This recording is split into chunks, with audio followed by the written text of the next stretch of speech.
Hello friends, monitor academy में आपका स्वागत है। आज की वीडियो में पढ़ने वाले हैं स्ट्रेनिंग ऑफ बैक्टीरिया। तो बैक्टीरिया की स्ट्रेनिंग हम किस तरीके से करते हैं आज की वीडियो में हम डिस्कस करेंगे। ठीक है, तो वीडियो को एंड तक जरूर देखिएगा फ्रेंड्स, बहुत ही इंटरेस्टिंग है। तो बैक्टीरिया जब भी आप स्ट्रेन करते हैं तो आप उसमें क्या देखते हैं, आप उसकी मॉर्फोलॉजी स्ट्रक्चर जो है वो देखते हैं। तो मॉर्फोलॉजी स्ट्रक्चर को देखने के लिए क्या करना पड़ता है, कभी कभी आपको उसका बैकग्राउंड डार्क करना पड़ता है और बैक्टीरिया को लाइट करना पड़ता है, कभी कभी बैकग्राउंड को लाइट करना पड़ता है, बैक्टीरिया को डार्क करना पड़ता है। वो एज ए डिपेंड होना जिस तरीके से आपको देखना है। तो स्ट्रेन पे भी डिपेंड होता है ये। ठीक है, आपका जो स्ट्रेनिंग पर्पस है वो आप कौन से स्ट्रेन यूज़ कर रहे हैं, वो किस लिए यूज़ हो रहा है, ठीक है, वो भी आप चेक करेंगे।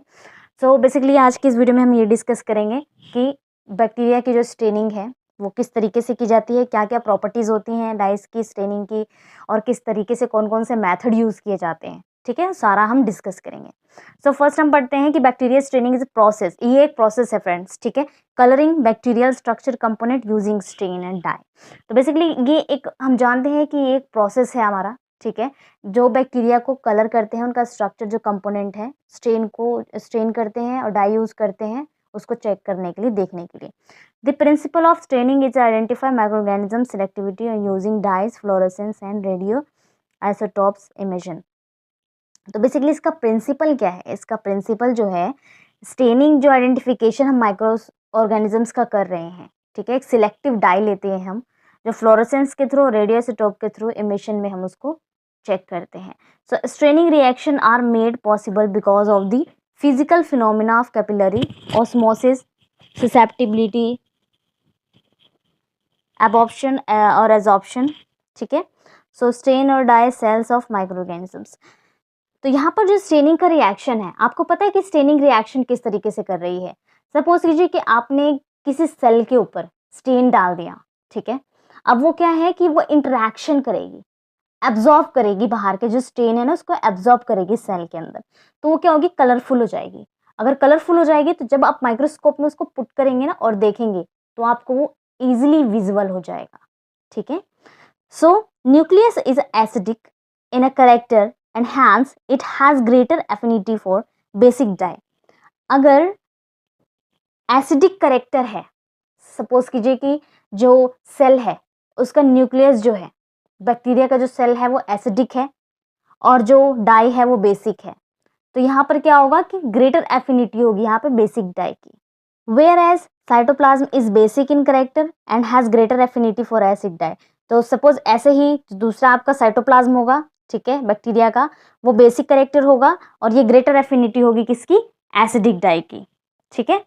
जस्ट उसका अपोजिट है। So there are many type of affinity explaining for attraction force. तो यहाँ पर कई सारे attraction affinity explaining attraction force हैं जो हम डिस्कस कर रहे हैं।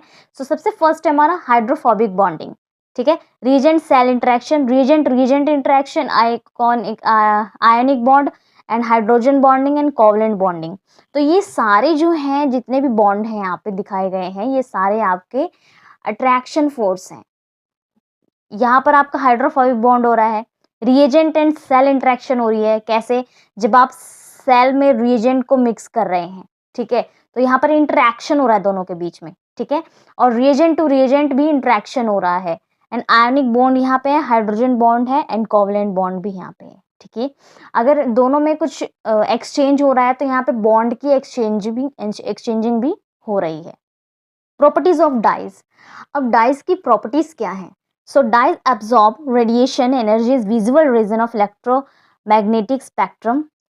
सो लाइट की वेवलेंथ कितनी हो, 400 से 650, ठीक है, 400 650। And absorption is anything outside this range in is it colourless.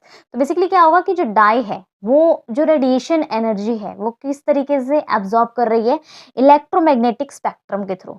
तो इलेक्ट्रोमैग्नेटिक स्पेक्ट्रम किस काम आता है, आपको पता है कि जब आप वेवलेंथ मेजर करते हैं, आप अपने लैब में जाइए, ठीक है, वहां पर जो वेवलेंथ करने की मशीन है उसको आप चेक कीजिए, ठीक है, उसमें कितनी कितनी वेवलेंथ दे रखी है, तो उसमें ना अलग अलग वेवलेंथ दिखने को मिलेगी आपको, किसकी रीडिंग कितनी आ रही है। तो इसकी जो वेवलेंथ की रीडिंग है, जो लाइट वेवलेंथ की रीडिंग है, ये 400 to 650 है, ठीक है।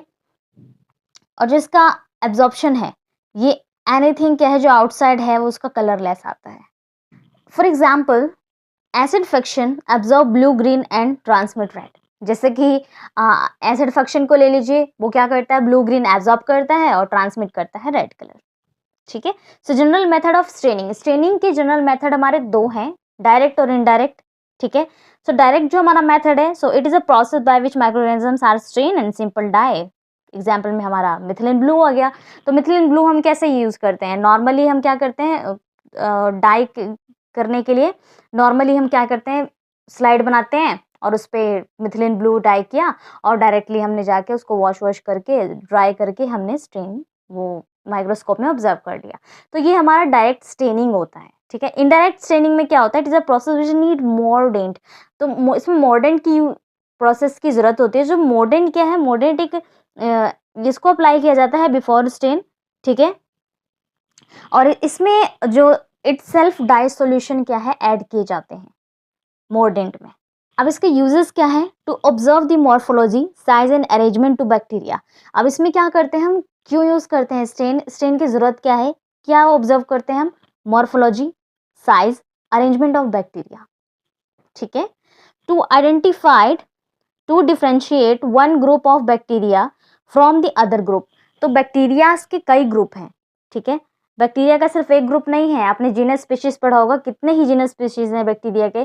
तो हर किसी को अलग अलग, सपोज कीजिए कि एक ही जीन के दो, एक ही स्पीशीज के दो बैक्टीरिया हैं। ठीक है, तो अलग अलग उसको डिफाइन करना, मतलब आप सपोज कीजिए कि आपको पता है कि ये राउंड शेप का है, ये भी राउंड शेप का है, आप उसमें क्या डिफरेंशिएट करेंगे, आपको क्या पता चल रहा है कि राउंड शेप का, राउंड शेप का, आपको उसकी मॉर्फोलॉजी नहीं पता, आपको साइज नहीं पता, उसके अरेंजमेंट नहीं पता। तो उसमें क्या करते हैं हम, इसी को डिफरेंशिएट करने के लिए हम स्टेनिंग करते हैं। ठीक है, so biological stain are dye use to stain microorganisms. तो बायोलॉजिकल स्टेन भी यूज करते हैं हम माइक्रोऑर्गेनिजम्स को डाई करने के लिए। ठीक है, so type of microbiological stain, तो माइक्रोबायोलॉजिकल स्टेन भी कई तरह के होते हैं। फर्स्ट हमारा basic stain, acidic stain, neutral stain. आपको नाम से ही पता चल रहा है कि बेसिक स्टेन जो है वो जो नेचर में है बेस है, एसिडिक स्टेन एसिड है, न्यूट्रल स्टेन न्यूट्रल। तो आप ना यहाँ पर एसिड, बेस, न्यूट्रल, पीएच लेकर मत जाइएगा। ठीक है, यहाँ पर पीएच की बात नहीं हो रही है कि ये एसिडिक है तो नेचर में ये एसिड होगा, यानी इसका पीएच लेवल 7 से कम होगा। न्यूट्रल है, सॉरी न्यूट्रल है तो 7 की भी 7 होगा, अगर बेसिक है तो 7 से अबव होगा। तो ऐसा कुछ नहीं है। ठीक है, हम बात कर रहे हैं स्टेनिंग ऑफ बैक्टीरिया की। बेसिक स्टेन का मतलब होता है कि are stain which is a colouring substances is contained in the base part of the stain. जो बेसिक स्टेन होता है ना, वो बैक्टीरिया के बेस पार्ट को स्टेन करता है। ठीक है, the acidic part is colourless, और जो एसिडिक पार्ट होता है वो कलरलेस होगा। ठीक है, सबसे इंपॉर्टेंट है ये, आप नोट कर लीजिएगा। ठीक है, जो बेसिक स्टेन होगा वो आपके बेसिक पार्ट को स्टेन करेगा, और जो एसिडिक पार्ट होगा वो कलरलेस रहेगा। जैसे कि अभी जब मैंने बताया आपको कि जो साइटोप्लाज्म है वो एसिडिक है तो वो कलरलेस होगा, सपोज कीजिए। ठीक है, अगर हम एसिड स्टेन डालते हैं, एसिडिक स्टेन डालेंगे तो are stain which is a colouring substances contain the acidic part of the stain and the basic part is colourless. अब क्या होगा, जो एसिडिक स्टेन यूज करोगे आप तो उसका अपोजिट होगा। ठीक है, जो एसिडिक पार्ट होगा वो स्टेन हो जाएगा, और जो बेसिक पार्ट होगा वो कलरलेस होगा। सो it is not commonly use for microbiology laboratory. तो हम क्या करते हैं, इसको हम माइक्रोबायोलॉजी लेबोरेटरी में यूज नहीं करते हैं, लाइक अ एओसिन स्टेन। एओसिन स्टेन हमने कहाँ यूज किया है फ्रेंड्स, मैंने पिछली वीडियो में आपको बताया होगा। हमारा एक फ्रोजन सेक्शन का जो हमारा वीडियो था उसमें बताया था हमने कि जो एओसिन स्टेन है बेसिकली हम किस में यूज करते हैं, हिस्टोपैथोलॉजी में यूज किया जाता है। अब आता हमारा neutral. Neutral stain are stain in which acidic and basic component of stain are coloured. Neutral dye stain both nucleic acid and cytoplasm. Example में हम जिम्सन स्टेन लेते हैं। जिम्सन स्टेन क्या करता है कि वो एसिडिक और बेसिक पार्ट दोनों को कलर करता है। ठीक है, आपको पता चलेगा कि जो साइटोप्लाज्म है वो भी कलर हुआ है और जो बैक्टीरिया है वो भी कलर हुआ है। ठीक है, तो आप दोनों में डिफ्रेंशिएट कलर से कर सकते हैं। जैसे जिम्सा स्टेन हमारा बेसिकली इसलिए यूज होता है, हमारा न्यूट्रल स्टेन है, उसमें एसिडिक बेसिक दोनों कंपोनेंट जो है वो कलर्ड होते हैं। ठीक है, सो फ्रेंड्स हमारा जो स्टेनिंग ऑफ बैक्टीरिया है वो यहीं पे फिनिश होता है। इसके रिगार्डिंग कोई क्वेश्चन है आपका तो कमेंट बॉक्स में पूछ सकते हैं फ्रेंड्स। अगर आपका इसके रिगार्डिंग कोई अदर टॉपिक है तो आप कमेंट बॉक्स में लिख सकते हैं, उसकी वीडियो आपको मिल जाएगी। सो वीडियो अच्छी लगी हो तो लाइक कीजिएगा फ्रेंड्स, चैनल को सब्सक्राइब करना मत भूलिएगा। मिलते हैं नेक्स्ट वीडियो में। Thank you so much.